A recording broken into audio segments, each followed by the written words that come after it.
Well, good morning. Welcome to the fifth in our series on heaven. Here's the thing. We're going to talk more about the how of worship today. And when we talk about how, what we're asking is, how do I do something? Give me an idea of how it's supposed to work. And so when we talk about it, it's interesting because Nance and I were watching YouTube last night, and it comes on and it says, hey, this couple just bought their first new home, and they're completely out of their league. But now, thanks to, being able to ask a question of Google, they became plumbers and landscapers, and they can do all things by simply asking Google. About 15 years ago, I discovered something thanks to a friend of mine who said, Mitch, you got to try this. And so I simply said, Siri, how do you get to hell? Now, Siri automatically assumed I meant Hell, Michigan. And because at the time it wasn't fully programmed, it said, you cannot get there from here. And I said, welcome to Easter with Jesus, okay? Now, the problem was a couple years later, they fixed it, and then some guy with a sense of humor got it, and so you would ask that, and it would say, well, drive your car down to the dock, jump in the water, swim 2,500 miles, and then it says, and then it would give you buses and stuff. And after that, it got fixed. It would actually start telling you scheduled airlines you could do it. But when it comes to worship, what we're going to discover today is that much of what even the church teaches is not necessarily the biblical form of worship. Tozer said, I want to be very clear that we cannot worship God as we will or as we want. The one who made us to worship him has also decreed how we should worship him. God does not accept just any kind of worship. He accepts worship only when it is pure, when it is inspired by the Holy Ghost.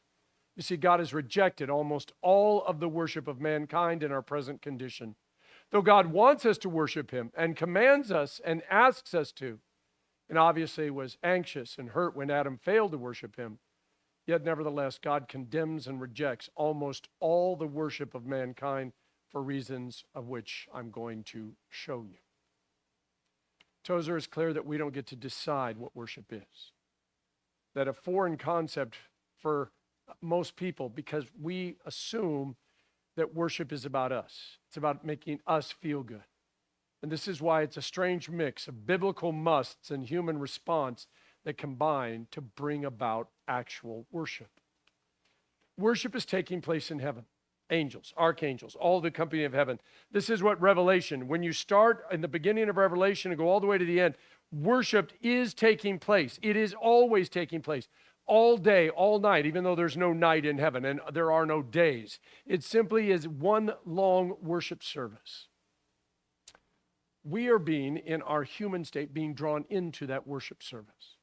Throughout the scriptures, God gives both suggestions and clear commands about worship, music, scriptures, his word, prayer, etc. But much of what is suggested is flexible. And this is where humans tend to take that and decide to run with it. It's like a 2-year-old. You may not have a cookie from that jar. The 2-year-old says, I think there's a cookie on the table. I can have that cookie because it's not in the jar. Very concrete thought process. So when God says, do this or do something like this, we say, aha, now I have freedom. My rant on Christian music, art, and literature, there is no such thing. There are songs and pieces of art and books along with other artworks that are created by Christians. But to define something as Christian because it has a biblical verse in it or mentions God is not enough. Jesus said, worship in spirit and in truth. We want to be able to say, I'm listening to Christian music. I'm going to a Christian group. This book is Christian. We want to be able to label things. But that is not necessarily the case. And this is why when we see this, we have such a naive sense of worship. when Jesus said worship in spirit and truth. Tozer goes on, he says, there's Samaritan worship. You know about the Samaritans, how under Omri and Ahab, the city of Samaria became a religious center and Jerusalem was rejected as the place. The Samaritans were heretics in the right sense of the word because heretical doesn't always mean that we are false. A man can be a heretic and not teach anything particularly false. Did you know that? A heretic is not necessarily one who teaches that there is no Trinity or that God did not create the earth or that there is no judgment. They are heretics too, but heresy doesn't mean to teach wrong. Now, when we start looking at the Samaritans, and we're going to dive a little bit deeper into them in a second, but listen to what he's saying. He's saying there were these individuals who stepped over here and said, we don't want to go all the way to Jerusalem. So we are going to reject Jerusalem as the center of worship for Yahweh, and we are going to create our own place of worship. The LCMS has two seminaries, one in Fort Wayne, which used to be Springfield, and one in St. Louis. Now, the interesting thing is, one of them is the first, and one of them is the oldest. Because the one that was oldest became part of us, but the one of them that was first was created, even though it got moved. And the reason I bring this up is because both of us had a sense of pride. We're the oldest seminary. But we're the first seminary. And all you're doing is playing semantics against each other. And so when the Samaritans said, we don't feel like going to Jerusalem, we're going to create worship here. That way, all the money, all of the focus takes place in our nation instead of yours. The very word heretic means one who picks and chooses. So that the Samaritans were heretics in that they chose certain parts of the Old Testament. They said, well, we accept the Pentateuch, but we reject David and Isaiah and Jeremiah and Ezekiel and Daniel and 1st and 2nd Kings and the Song of Solomon and all the named. Matthew 10, 5, 6. Those 12 Jesus sent out with the following instructions. Do not go among the Gentiles or enter any town of the Samaritans. Go rather to the lost sheep of Israel. And so when first time I read that, I said, Samaritans are just some kind of Gentiles. In other words, they're out there. They might worship the Greek gods, the Roman gods. They might have their own gods they worship. They are segregated, separated. Yet what we discover with the Samaritans was, no. They said, all right, we're going to take the Jewish religion and we're going to decide what we're going to accept and what we aren't going to accept. People often think the Samaritans were goyim, but they weren't. They were just a sect of the Jewish church, believing some things but rejecting others. But it's interesting because remember, within the Jewish church at the time of Jesus, you have the Pharisees who say, yes, there's a God and there is a heaven and there is a resurrection of some kind. And then you had the Sadducees who said, yes, there is a God, but there is no resurrection. There is no eternal life. And these two groups existed side by side in the Jewish church in Jerusalem. Those who believed in a resurrection and those who didn't. When Jesus talked with the woman at the well, she pointed to one of the biggest differences. Our fathers worshiped on this mountain, but you Jews, you claim that the place we must worship is Jerusalem. And she said, which one is real? Temple worship or something else? And now is where we start to ask questions. My wife and I, when I got to the seminary, she got a job teaching at a church that was outside of Fort Wayne, and they let us live in the 100-year-old parsonage or teacherage. And we got to this church right after they'd had a major split. The previous pastor had come in, and there were other things, but one of the things he did was he split the church. He took a bunch of people, moved into Decatur, and started a new church that said the only hymnal is the red TLH. The only version of the Bible you can use is the King James Version. The only catechism is this particular one. Everything was put into a very small box. This is worship, and nothing outside of this is worship. It split families. It split the community. It was a terrible thing. But this is what we often do. Well, I'm a Christian, but I don't believe Jesus was God. There's a lot of groups out there that claim to be Christian churches, but they don't believe Jesus is God. Oh, I believe I'm a Christian, but there is no heaven. I believe that I'm a Christian, but, and we start tearing all this apart, and that's exactly what the Samaritans did. So they, Samaritans, translated the old Pentateuch in a manner that made Samaria the place of worship and said, here Samaria is the place of worship. And of course, they were hostile to the Jews who said, no, our fathers worshiped in Jerusalem. God gave them this hill, Moriah, and here on this hill, Solomon built the temple. And that is the place where people should worship. There Christ came and they said, no, we're to worship in Samaria. And yet they accepted the Pentateuch. They accepted as much of the Bible as they wanted. So what Tozer is pushing is this idea that we began to take that which is here and we go through cafeteria style, buffet style. We say, I'm going to have a little bit of this. I'm going to have a lot of that. I'm not going to have any of this. And I'm going to come back for seconds on this. And that's what he's saying that they were doing to the church. Now, this is over 2,000 years ago. Our worship, no matter who we are, is a mix of biblical commands versus stories and our culture. You cannot get away from that. It should be simple to follow the Bible. But because we can translate, meaning put our spin on things, okay, we decide what's important and what isn't. Speaking in tongues, most important thing. Nope. Worshiping on Saturday and only Saturday, most important thing. No musical instruments. It must be a cappella. There are churches out there that hold to each of those and hundreds more. You've got down in the South, the ones that say, got to drink poison and play with snakes. Everybody says this is the most important thing. Now, which is correct? Or is it a case of choose the most correct answer?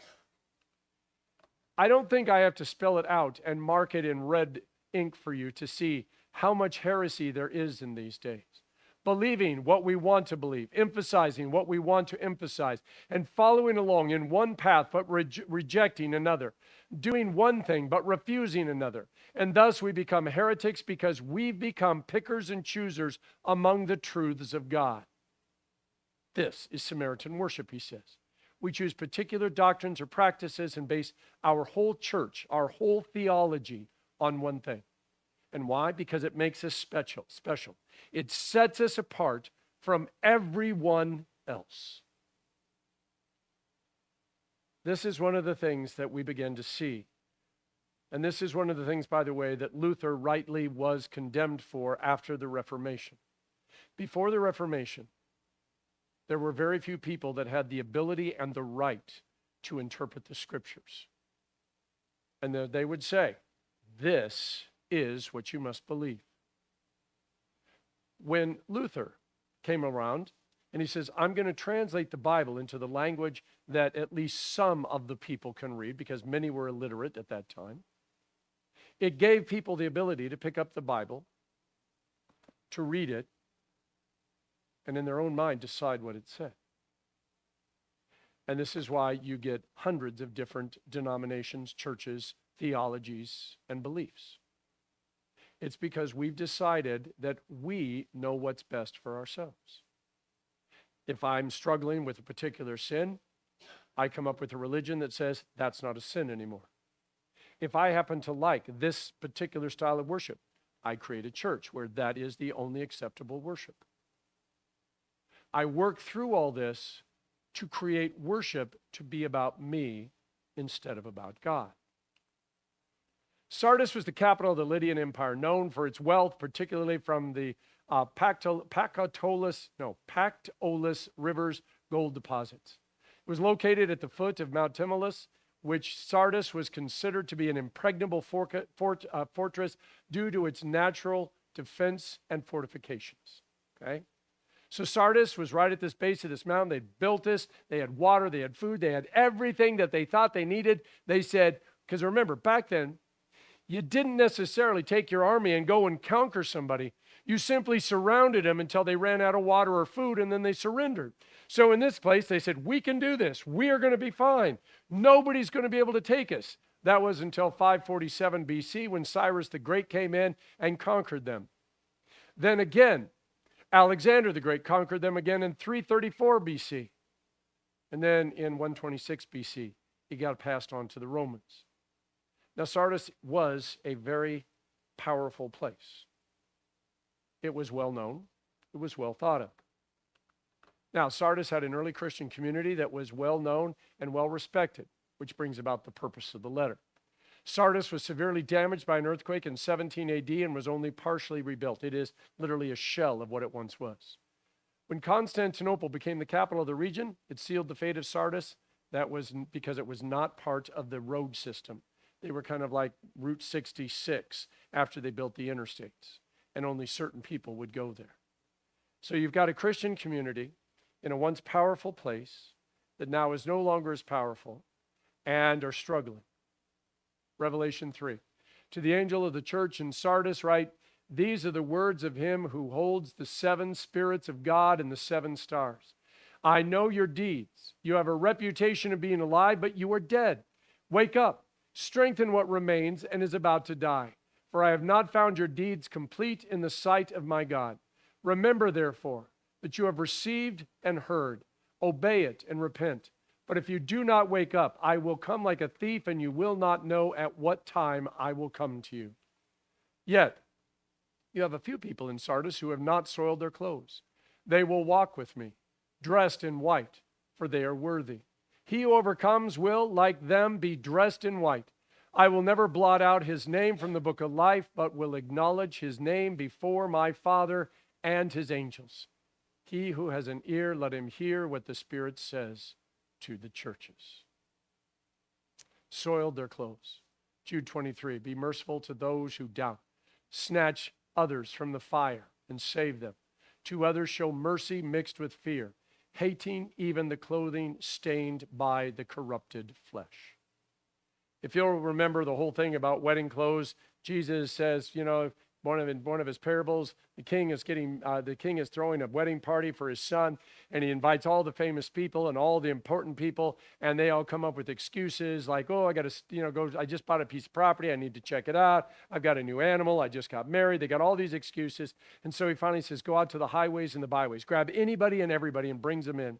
And after the feast begins, some person manages to get in, but they're not wearing wedding clothes. Now, the reason was back then, sometimes it took weeks to get to a wedding.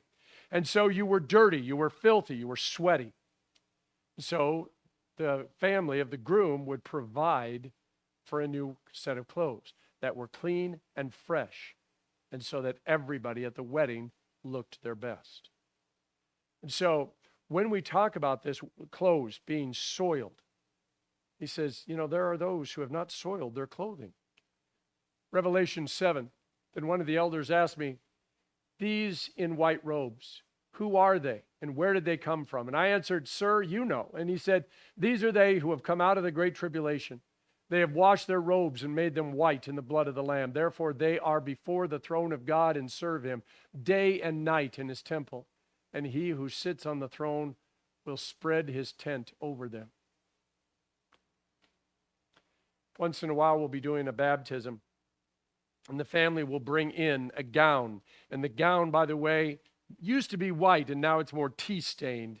And it's in a very special plastic bag. And when you find out that this baptismal gown goes back 3, 4, 5, 6 generations. In other words, this gown was used for this child's great-great-great-great-great-grandfather or grandmother. And so they passed it down. It's very special for them to dress the baby in this. Most people, by the way, they do. They'll go get a new outfit for the baptism.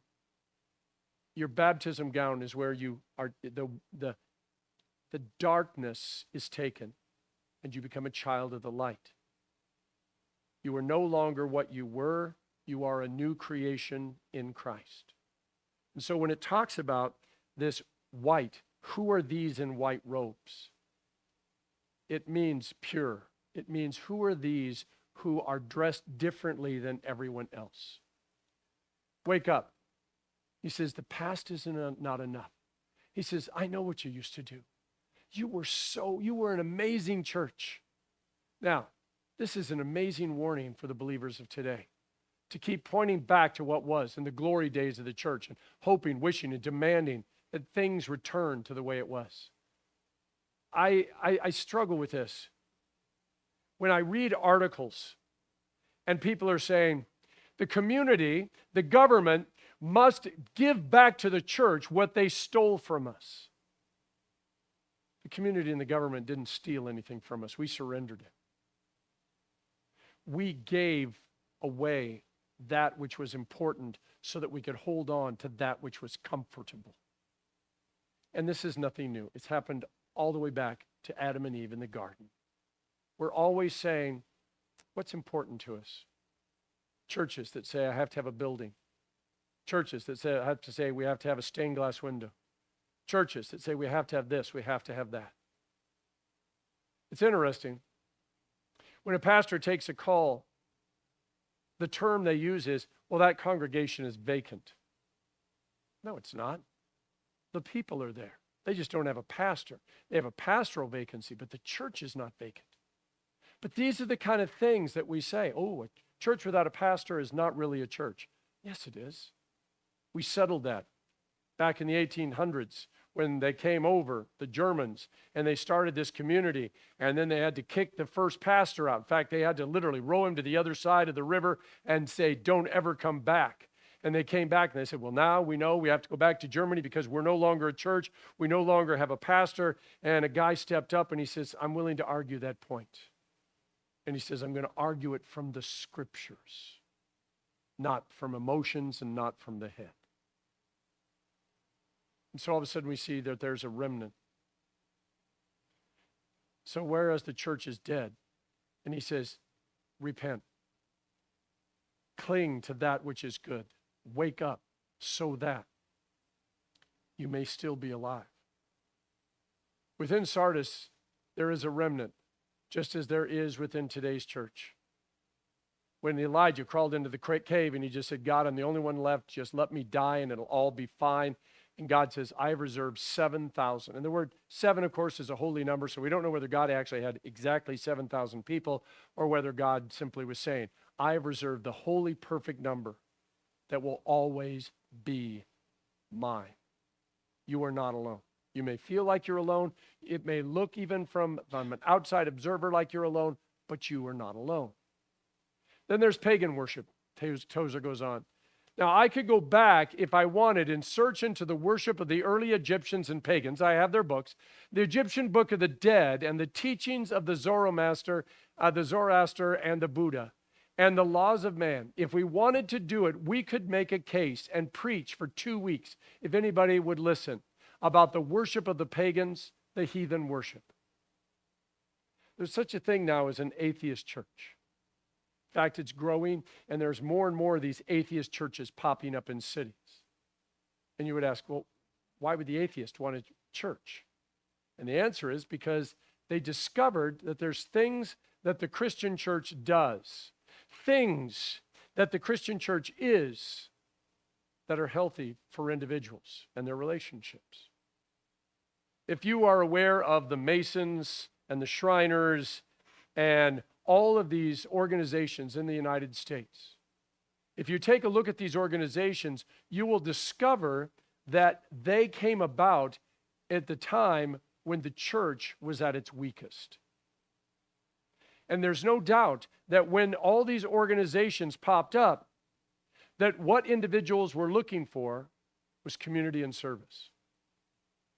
There is an inbred notion within us.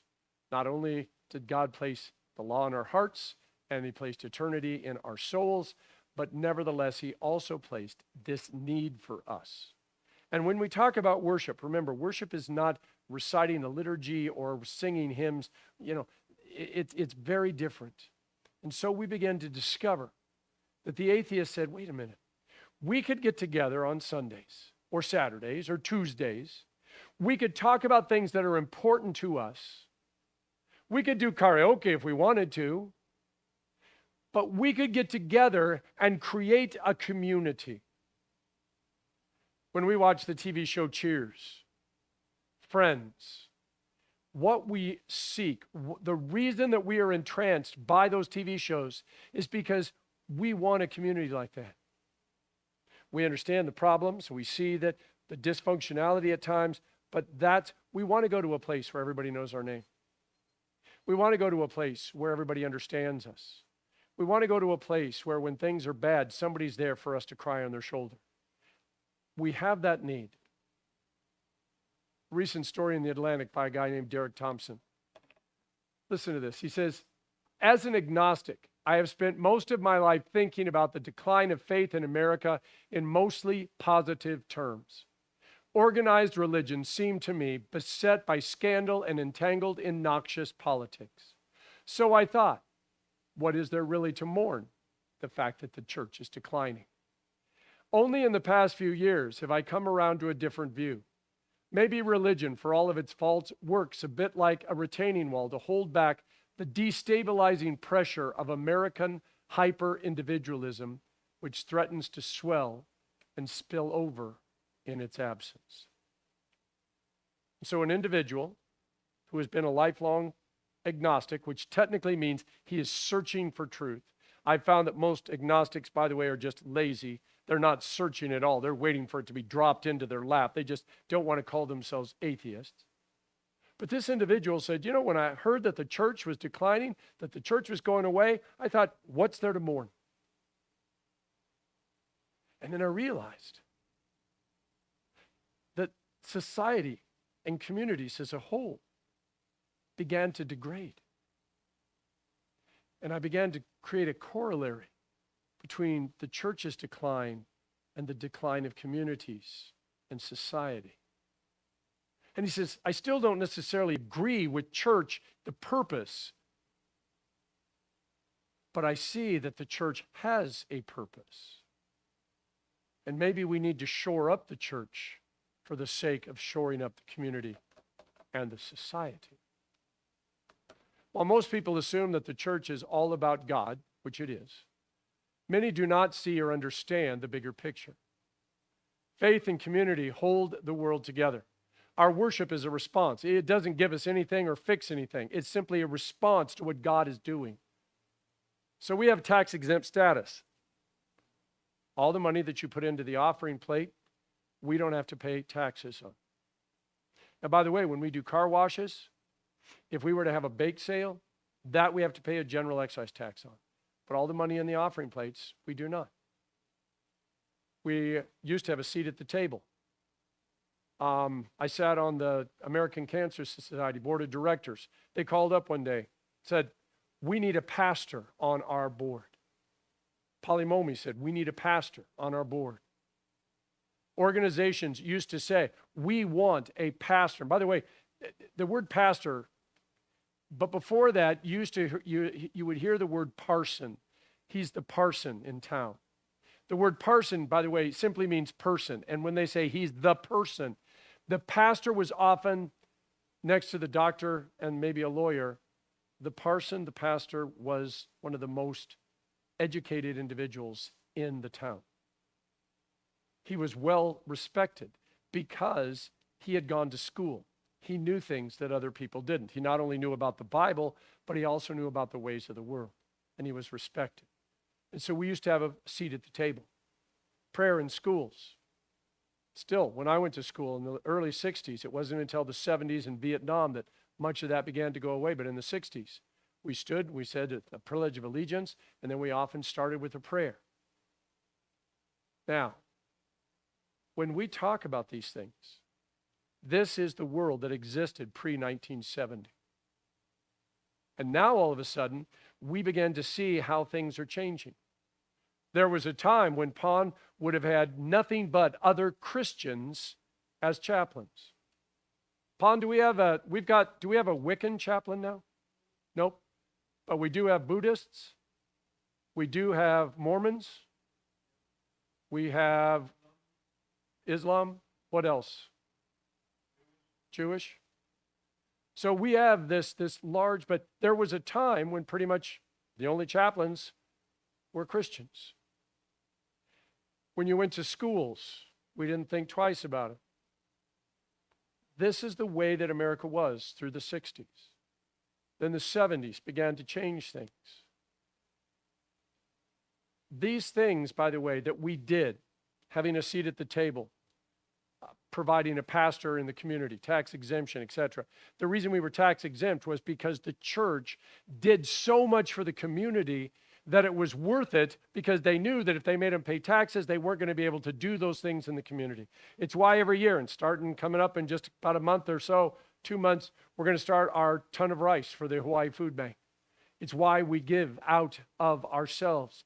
We do not exist for ourselves. We exist for the community and for the world. And that is something that the gospel says. But we also have to understand there are a lot of churches that are barely holding on, and they don't do anything for the community. And this is where we start to see the struggle of the government. Why should you have a seat at the table? Why should you be tax exempt? Why should we have prayers in schools? It's not meant to be a movement or a protest. It's meant to be a reaction and a response to the gospel, because it's our way of worship. Our worship, it doesn't take place for an hour inside the sanctuary. Our worship continues when we go out. And the church's greatest job is to prepare, enable, and equip its people to be out in the world, wherever they're working, wherever they're playing, wherever they're living, being response to the gospel and being the one who the neighborhood, the community, the workplace can count on to be there for them because of Christ. That's the job of the church. It's not to be here on Sundays, it's to be out there the whole week. Paul talks about it, and Paul hasn't a kind thing to say about it. And then we're talking about moral and basically pagan faith again. He condemns it outright and says, when they knew God, they glorified him not as God, neither were thankful, but became vain in their imaginations, and their foolish heart was darkened. And down they went from God to man, and from man to bird, and from bird to beast, and from beast to fish, and from fish to creeping things that wriggle on the earth. That was man's terrible trip downward in his worship. And this is where we get to evolutionist theology. Darwin, by the way, is buried in a very sacred place in the middle of the church. We go back and forth. Some claim that he regrets coming up with evolution. Others say no, he doesn't. And, we'll have to wait to find out. But this is the thing. We can turn evolution into a theology. Now, theology means a study of God and man. When we ask, why is evolution important to people? Well, because it places me as the highest point. Wait a minute, the Bible says that. You were created in the image of God to be the steward of the earth.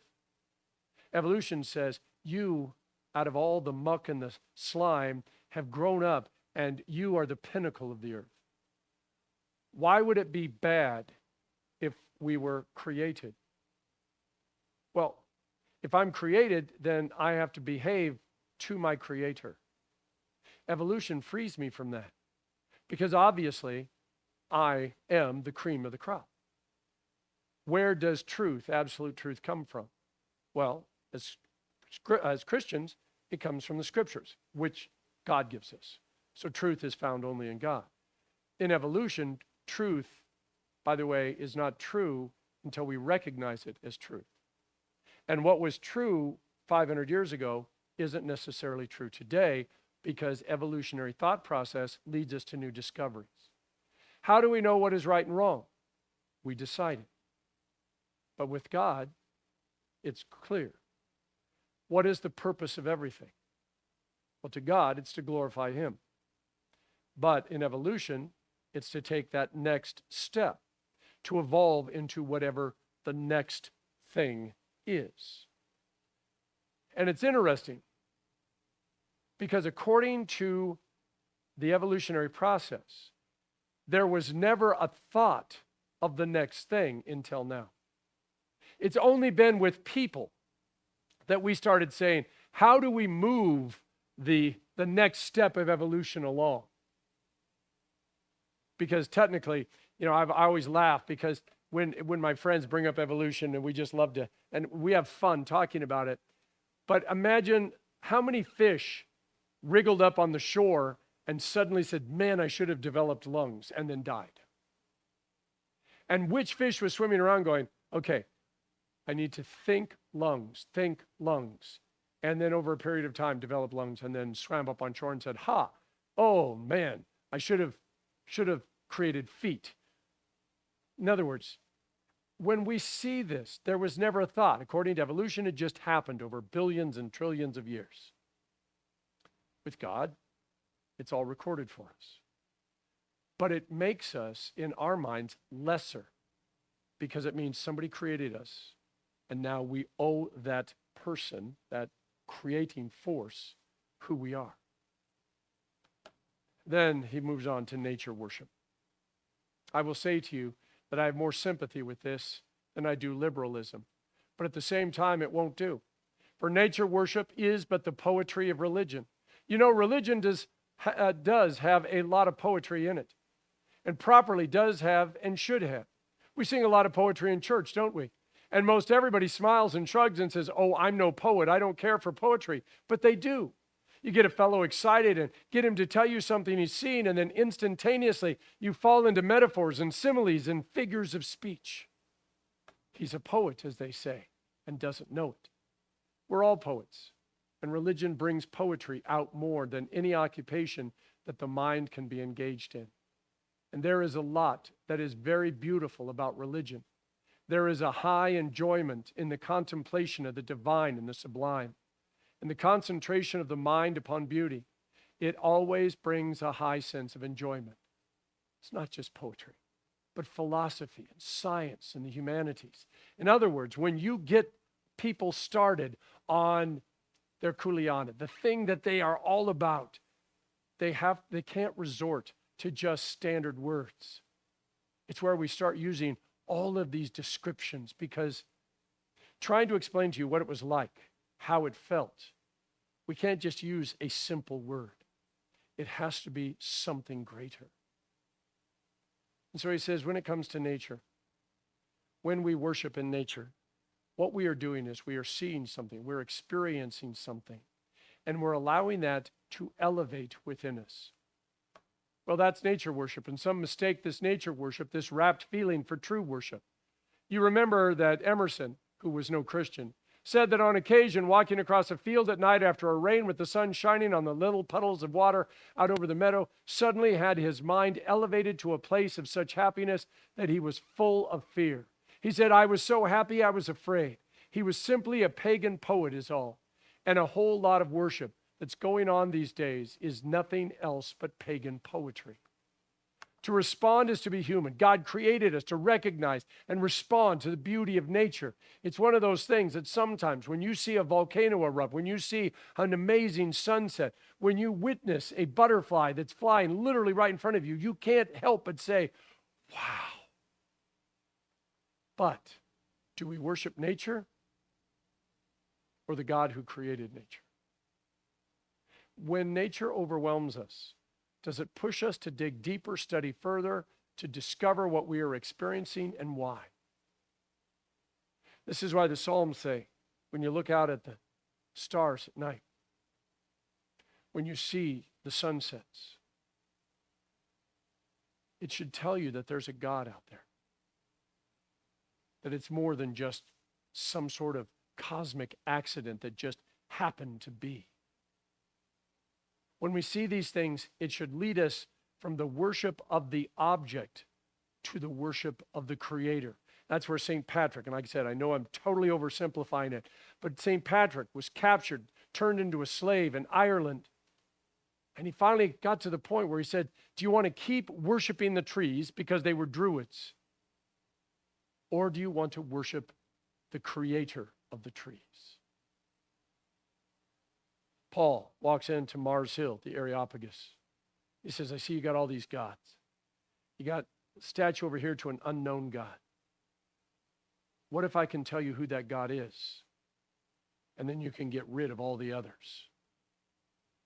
This is what it's about. It's about leading us to a place where we realize all these little worship services we have, all these little moments of emotional and just awe and being inspired and feeling it bubbling up in us leads us to true worship, not of the thing, but of the one that created the thing. Some mistake the music of religion as true worship because music elevates the mind. Music raises the heart to near rapture. Music can lift our feelings to ecstasy. Music has a purifying, purging effect upon us. So it's possible to fall into a happy and elevated state of mind with a vague notion about God and imagine we're worshiping God when we're doing nothing of the sort. We're simply enjoying. It is that which God put in us and which sin hasn't yet been able to kill. It's the double-edged sword of emotions. We can become so emotional that we feel like we're in the very presence of God. And that is what the book of Revelation is talking about. But at the same time, we have to make sure that that's where we're at, and rather not just an emotional feeling, that it's actually taking us not so much away from God, but not toward God. I don't think there's any poetry in hell. I can't believe that among the terrible sewage of the moral world, there's going to be anybody breaking into similes and metaphors and song in that terrible hell. It's an interesting thought. Emotions can lead us away from God, but when we are so far away from God that we can no longer feel or experience Him, the emotions and the response ceases. It is God that empowers the beauty, the power in what causes these emotions. And if we are taken out of the presence of God, then these things just become rocks and nothing more, because they no longer have the life of God within them. We read about it in heaven, though, because it belongs there. But as far as I know in my Bible, we never hear of it in hell. We hear about conversation in hell, but we don't hear about song, because there's no song there. There's no poetry there. There's no music there. There's plenty of it on earth, even among the unsaved persons, because they were made in the image of God. And so while they have lost God from their mind, they still appreciate the sublime. Look what Tozer is pushing us to, and we're going to leave off here. Tozer is pushing us to understand that the reason that we respond, the reason that we get so emotional, the reason we get so excited is because the thing that brings this about in us was created by God. I always chuckle because there are times in our life when we can't not respond, when something just gets us going. And so when people ask me, because, up till 70 years ago, people sang at home. People sang at church. People sang at school. People sang out in the community. In other words, song was part of everything. This is why in those old musicals, when someone suddenly was feeling sad or feeling happy, they would break into song. And nobody thought twice about it because it was there. You would get to the bar and sing along. You would go to work, and if you would whistle while you work, it just means you're one of the dwarves. All of this was natural to us. But we've gotten along now where we just listen to music. We enclose ourselves in headphones where we're the only ones listening to the music. We've isolated ourselves. And the only time that we really want to sing is karaoke night. And then we narrow it down to just a few songs. And it's not necessarily our favorite songs, it's the songs that we think we sing well. We don't sing many places. Choirs that used to be everywhere are becoming fewer. And it's because we've lost the understanding that music was part of our soul. It's a response of the soul that in a way that nothing else is. We can speak words, but somehow when we sing them, it takes us to a deeper place. It's why Luther said that music is the fifth gospel. it takes us to places. And what Tozer is saying is, we must be careful where it takes us. It can take us toward God, but it can also take us away from God. All right, next week, now that we're finished with Sardis, we'll move on to the next letter. And we're going to have to come up with a new one because we're done with the what, where, when, where, how, and why. And so we're going to have to come up with a new word next week. I'll let you know what it is next week. Aloha, ahui ho.